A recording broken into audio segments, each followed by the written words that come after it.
Okay guys, good evening. So, andito tayo ngayon sa ating video. Welcome to my video again. So, ayun, as we can see, talo tayo kahapon. So, we're going to bawi-bawi today. So, Magic versus Bucks.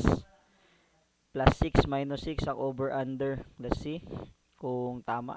Tingnan natin dito sa 747. So, +6. So, tumaas na. So, +7 na pala. So, ayan, +7 as of now, 741 plus 7, 7 7 ang ating over under. So ang over under ang handicap, sorry, Magic plus 7, Bucks minus 7. So ayan yung spread. Magic plus 7, Bucks minus 7. Over under 213. So it will happen home court ng Bucks. So home court tayo ng Bucks. So dito sa matchup na ito, tingnan muna natin yung injuries. So, number 1 yan. Number 1 kung tinitingnan yan. Yung mga player na maglalaro kasi sila yung maglalaro kung okay ba yung matchup. So, Chris Middleton, questionable. Pero naglaro siya against the Brooklyn Nets at napakaganda ng performance niya. Marjan Beauchamp, questionable. Giannis Antetokounmpo, questionable. Chris Livingston, out. So, ayan, out si Chris Livingston. So, ang sigurado lang na hindi lalaro is si Chris Livingston. Pero, malaki ang chance na lumaro to si Chris Middleton, sila Giannis. Napakaganda ng performance nila nung naglaro sila sa Brooklyn. So, box stats, box average 113.4 points per game. Number 14 sa league yan.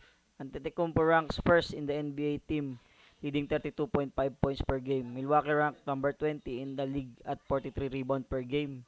So, ayan, yan yung mga ano nila stats. Hindi ko na iisa-isahin, pero mukhang okay naman yan. So, ayan, search nyo na lang, pero yan yung mga medyo pinagbabasehan ko. So, Magic's injury report. So, Magic injury. Napakarami na injured na player ng Magic. Si Paulo Banchero, si Franz Wagner.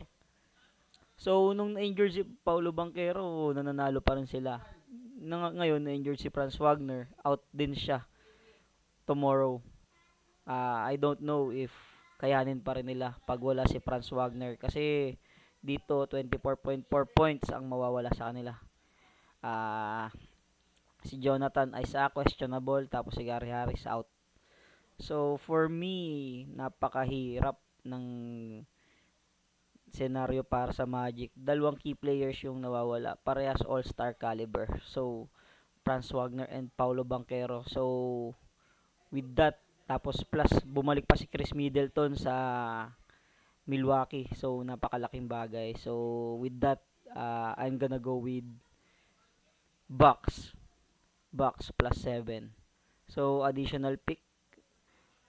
Over and under. Over tayo 213. So, yun ang prediction natin dito sa atin. So, yun ang prediction natin. Bucks versus Magic. Bucks minus 7. So, yun po ang ilalagay natin dito. Pero, secret kung ibebet ko. So, meron akong ang tawag dito. Meron akong best NBA pick every night. So, kung gusto nyong makasali sa ating best NBA pick every night, message nyo lang ako. Sasali ko kayo sa GC, okay? Ah, peace out. Oo nga pala. Special reminder sa mga nagsusugal saka nagbebet. So, bet in moderation. Huwag nating i-bet yung mga pambayad natin sa kuryente, pampatuition natin sa anak natin, mga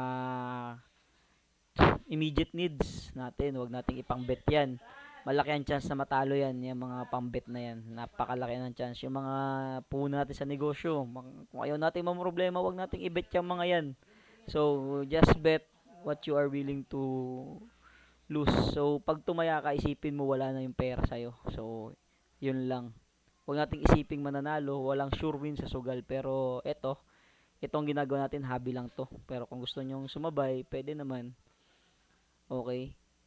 Magic Bucks, so Bucks minus 7, over under 213. So yung mga gustong makikita ng prediction ko every night, follow lang kayo. Magkakaroon ako ng prediction every night bago ko tong trip. Okay? Let's go.